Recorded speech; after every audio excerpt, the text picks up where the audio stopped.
Anybody can apply for Schengen Visa whether you're employed or unemployed. The only difference is that for those unemployed people, it will be harder to have a strong proof that you can support yourself and all the expenses that you would need during the vacation. That is why it is advisable to get a sponsor. If you have a friend, a family member, your loved ones, your boyfriend, your girlfriend that is willing to pay for all the expenses and all your trips, it will be such a big help. Maybe at least, let's say, magkakaroon ka ng 70 out of 100 chance of getting your visa approved. But then again, guys, it will not just be all about your sponsor. Again, I don't want you all to be confident na ma-approve kasi may sponsor naman ako. So, for those unemployed people, you would need a strong ties that will show to the embassy that you will go back to the Philippines after your visa expired. Guys, here in Europe, there is a immigrant crisis. So, lahat ng embassy nagiging strict ngayon because they wanted to reduce that. And syempre, if you're someone that is unemployed, they might be thinking that you will stay in a Schengen country and look for a job.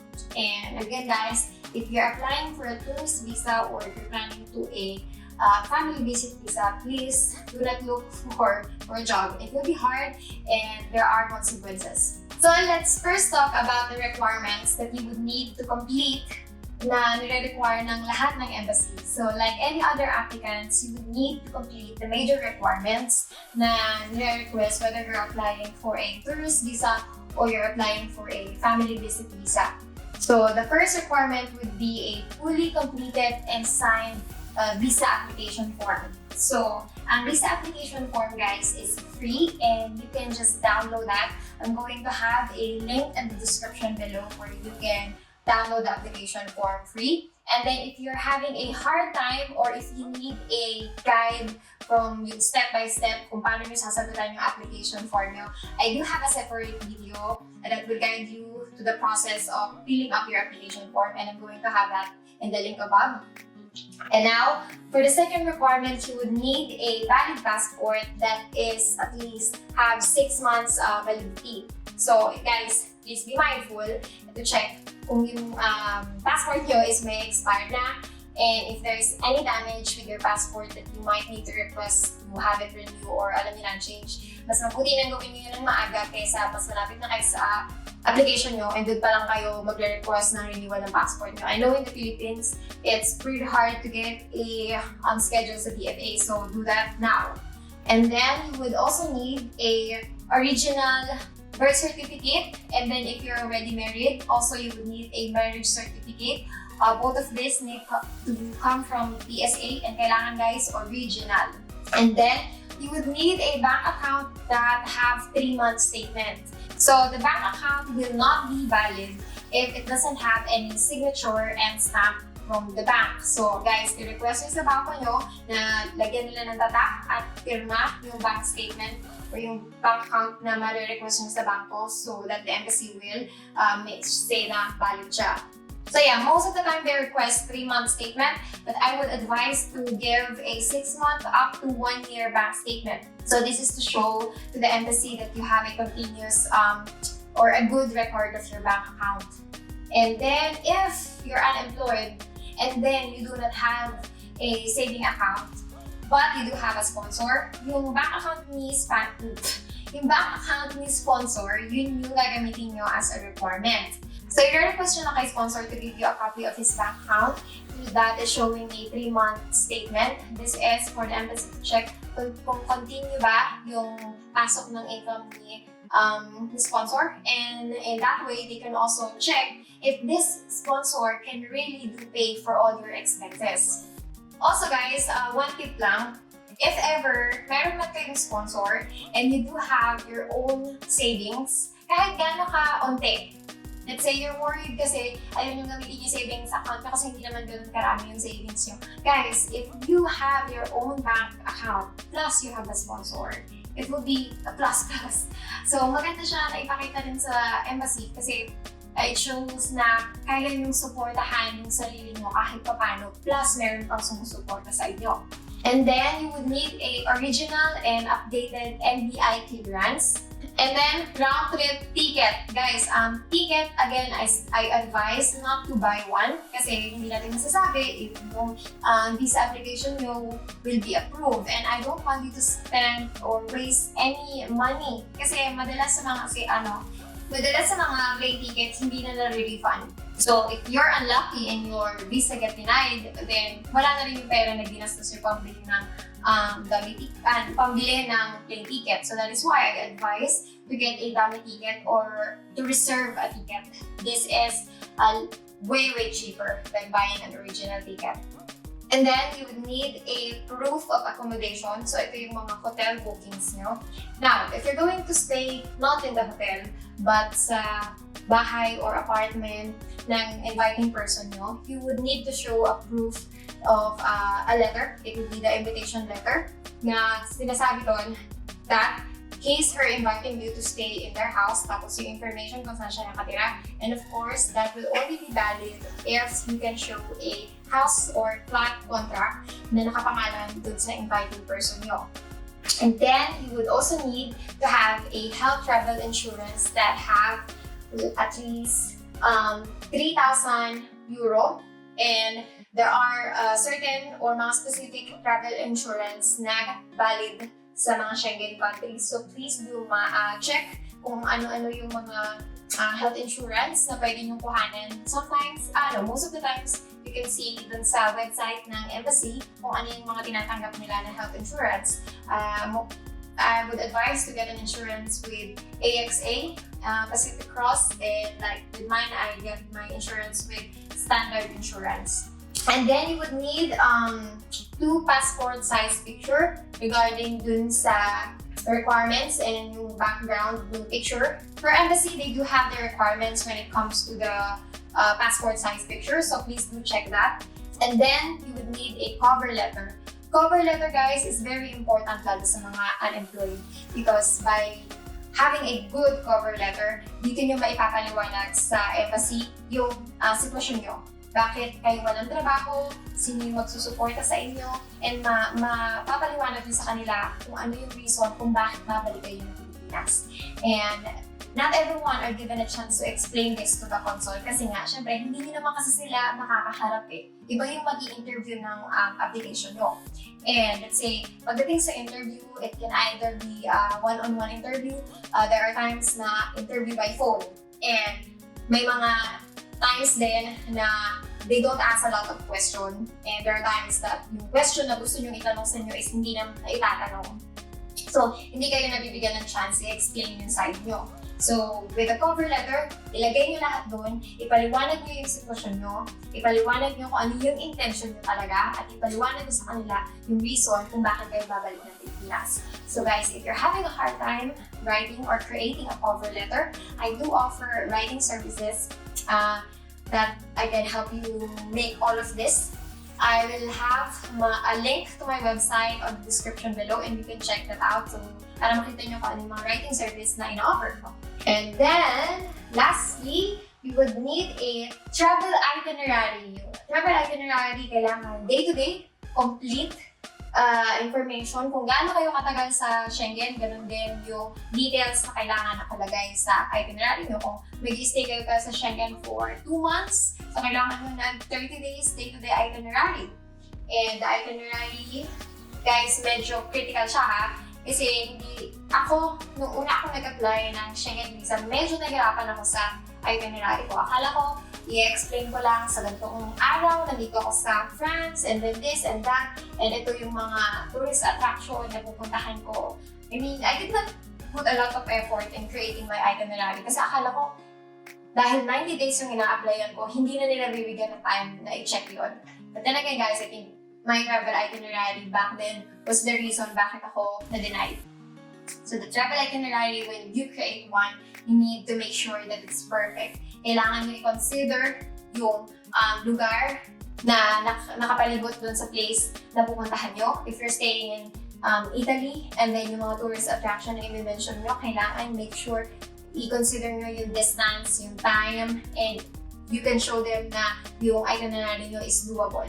Again guys, if you do need help in creating an itinerary, I also offer a service na akong gagawa ng itinerary niya. You can leave that all to me.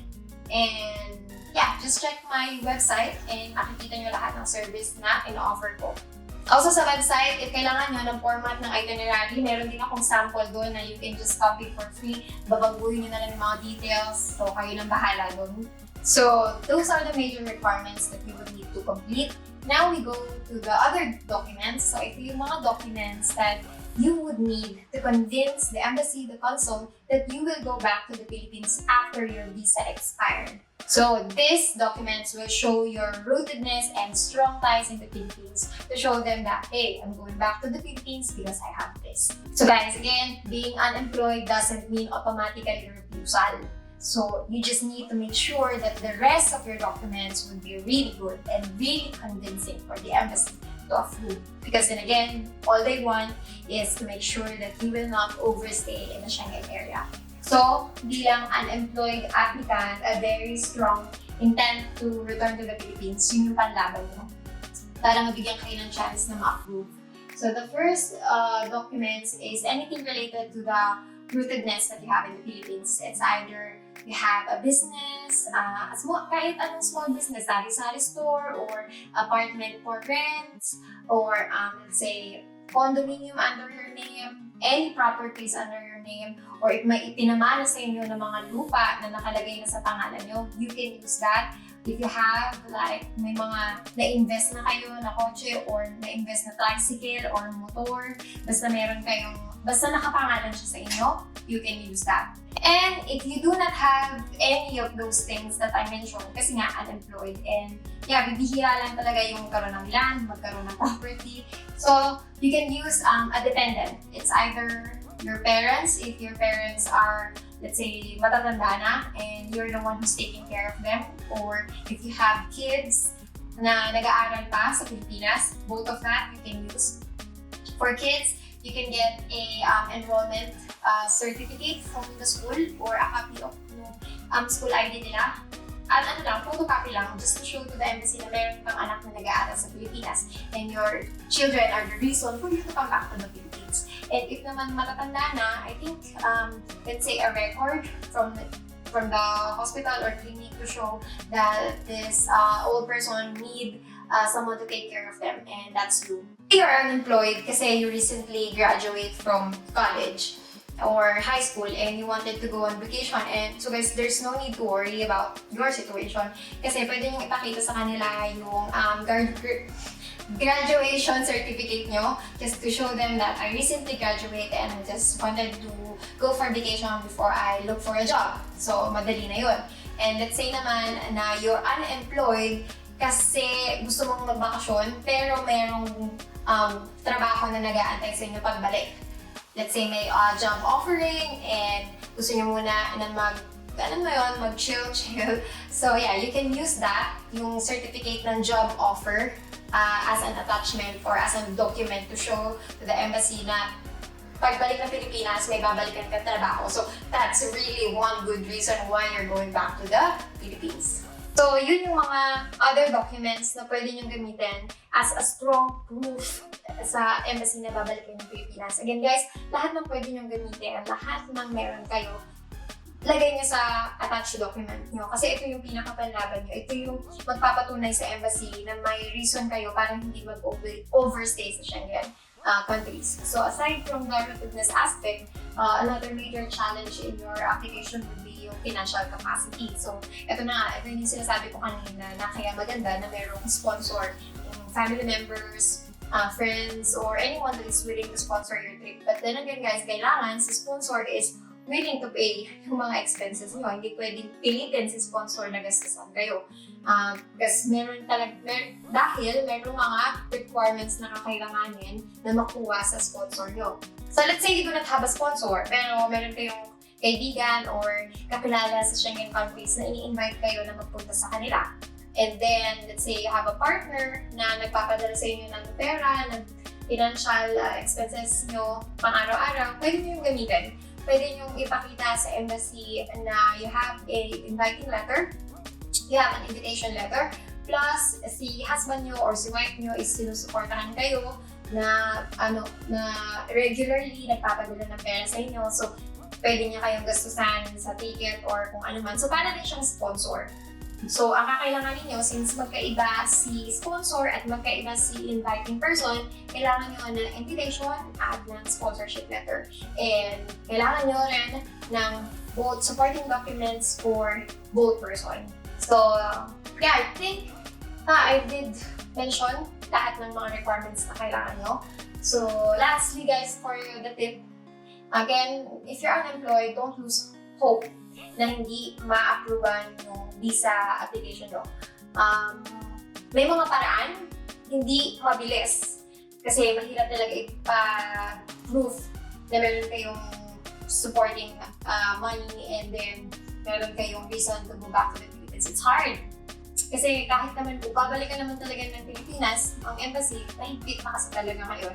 So yeah, don't lose hope. Just submit all the requirements that I did mention. And then, if you get denied, just try again. Hindi mabilis, but I'm telling you, it's worth it pag nakuha nyo na yung approval.